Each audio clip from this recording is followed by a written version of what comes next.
मैंने ऐलान कर दिया, मैंने चैलेंज कर दिया कि हैदराबाद की सीट से कोई माइका ला लाकर मजलिस इत्तेहादुल मुस्लिमीन से मुकाबला कर ले।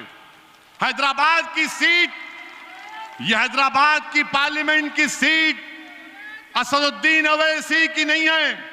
यह हैदराबाद की पार्लियामेंट की सीट हिंदुस्तान के उन गयूर लोगों की एक निशानी है जिन्होंने तारीख के ऐसे वक़ात में, वक्तों में अपनी अजीम कुर्बानियां देकर अपनी सियासी शनाख्त को पैदा किया। यह हैदराबाद की पार्लियामेंट की सीट मजलिस इत्तेहादुल मुस्लिमीन असदुद्दीन ओवैसी की नहीं है। यह उन मजलूमों की आवाज है जो चाहते हैं कि हिंदुस्तान की लोकसभा में उनकी आवाज और उनके मसाइल को बेबाकी से पहुंचाया जाए। यह हैदराबाद की पार्लियामेंट की सीट असदुद्दीन ओवैसी की नहीं है, बल्कि उन हमारे गयूर माँ और बहनों की है जिनके सीनों में एक उम्मीद है कि कल का मुस्तकबिल मेरे नौजवानों का अच्छा होगा। अजीज दोस्तों और बुजुर्गों, आज हिंदुस्तान की बड़ी बड़ी सियासी पार्टी यही चाहती हैं, नरेंद्र मोदी से लेकर आरएसएस से लेकर कांग्रेस से लेकर तमाम लोगों की एक ही कोशिश है कि हैदराबाद से मजलिस इत्तेहादुल मुस्लिमीन के पार्लियामेंट की सीट पर कामयाबी को रोका जाए। मैं फिर से कह रहा हूं, गुरूर और तकब्बुर में डूब कर नहीं कह रहा हूं, बल्कि अल्लाह की जात पर मुकम्मल तवक्कल कर कर कह रहा हूं, मदीने वाले के सदक़े पर भरोसा करके कह रहा हूं कि आओ मुकाबला कर लो। मैं तैयार हूं तुम्हारा मुकाबला करने के लिए। मुझे पूरा यकीन है इंशाअल्लाह ताला अल्लाह ने हमेशा हमको कामयाब किया, अल्लाह हमको कामयाब करेगा। बल्कि मैं तो हिंदुस्तान के वजीर आजम से कह रहा हूं, मिस्टर मोदी आप एक सीट यहां से भी लड़ लो, यहां से भी लड़ लो। यहां नहीं लड़े तो अपने शाह को भिजा दो। आपका शाह और ये खड़ा हुआ तैयार है, आ जाइए। कांग्रेस वालों से भी कह रहा हूं, कांग्रेस से भी कह रहा हूं, तुम दोनों मिलकर लड़ लो, तुम और मोदी, इंशाअल्लाह ताला तब भी मजलिस कामयाब होगी। आओ। हर वक्त कांग्रेस वाले बोलते यहाँ क्यों गए, वहां क्यों गए। अरे कोई कांग्रेस का लीडर मिल गया एयरपोर्ट पे, कहां जा रहे हैं आप। मैं प्लेन में जा रहा हूं। नहीं, कहां जा रहे। भाई मैं जा रहा हूं कर्नाटका। वहां भी जा रहे। मतलब हाउ जा रहे, क्यों जा रहे। नहीं, ससुराल में जा रहे हैं। मतलब क्यों जा रहे, क्या मतलब। इलेक्शन है, देवेगौड़ा की तायीद करने जा रहे। हर जगह क्यों जा रहे। अरे इन्हों क्यों जा रहे। बीजेपी वाले बोलते इन्हों जिन्ना हो गए, जिन्ना कहते हैं। एक जोकर आके बोला असदुद्दीन ओवैसी न्यू जिन्ना।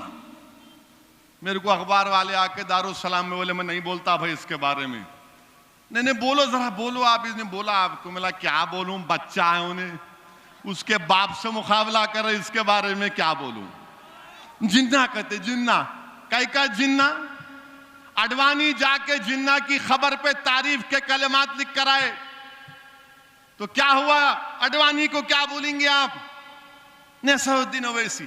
अरे जिन्ना को हमने रिजेक्ट किया, हिंदुस्तान के कॉन्स्टिट्यूशन पर भरोसा किया और कर रहे हैं और करते रहेंगे।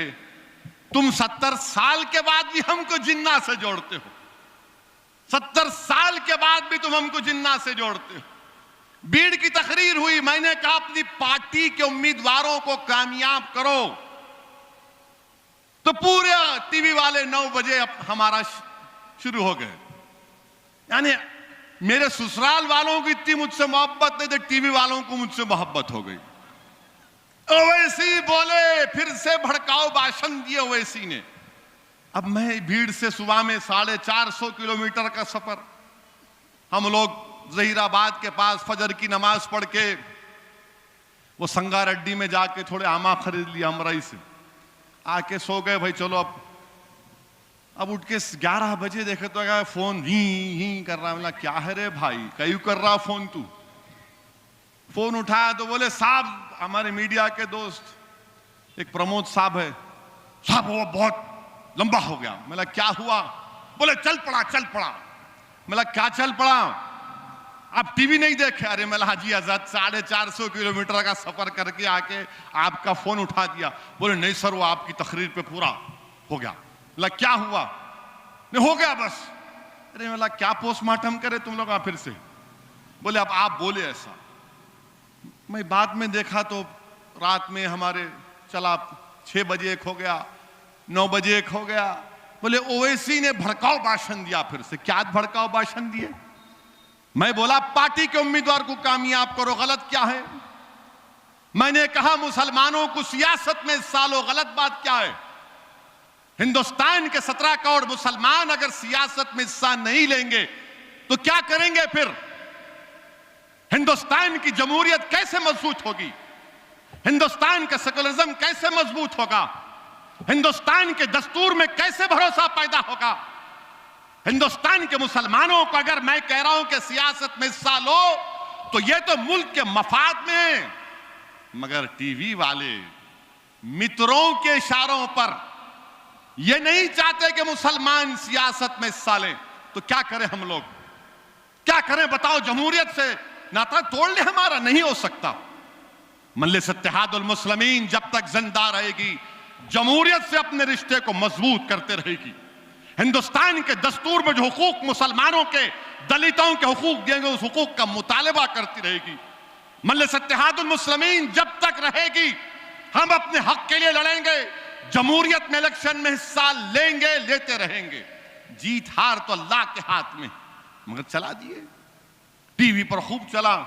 मैंने बोला बाबू बहुत अच्छा है, फ्री की पब्लिसिटी मिली, चलो और चलाओ। ये तो कान देते। हर घर में जा रहा है, मजलिस का ये खादिम खड़ा हुआ है, तकरीर दिखा रहे, सब लोग सुन रहे उसको। और अल्हम्दुलिल्लाह अल्लाह सलामत रखे हमारी माँ और बहनों को, जो जहां टीवी वाले ऐसा काम करते, हमारी इज्जतदार माँ और बहनें फोन करके, ज़ईफ माँ और बहनें बोलते असद बाबा क्या बोले, खूब बोले बाबा, कलेजा ठंडा पहुंचा। ये टीवी वालों को मालूम नहीं, हमारे लोगों को कलेजा ठंडा हो रहा, इनका कलेजा जल रहा। जलो, खूब जलो, क्योंकि सच्चाई को बयान करना अगर तुम्हारे कलेजे को जलाता है तो जलना पड़ेगा। असदुद्दीन ओवैसी कम्युनल फिरका परस्त।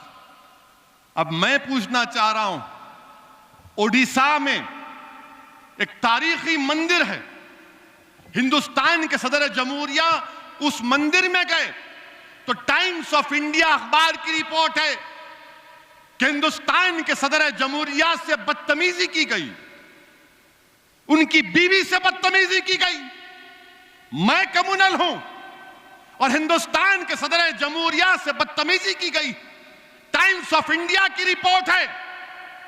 मैं पूछना चाह रहा हूं उन टीवी वालों से, कहां गया तुम्हारी मोहब्बत? कहां गई तुम्हारी इंसाफ की बातें? असदुद्दीन ओवैसी एक तकरीर पर तुम 2-2 घंटे के तबसरे करते हो।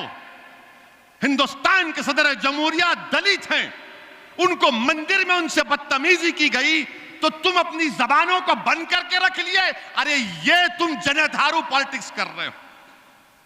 हिंदुस्तान के सदर जमहूरिया से बदतमीजी की गई, टाइम्स ऑफ इंडिया के अखबार की रिपोर्ट है, और कोई टीवी चैनल नहीं बोलता, कोई नहीं बोलता।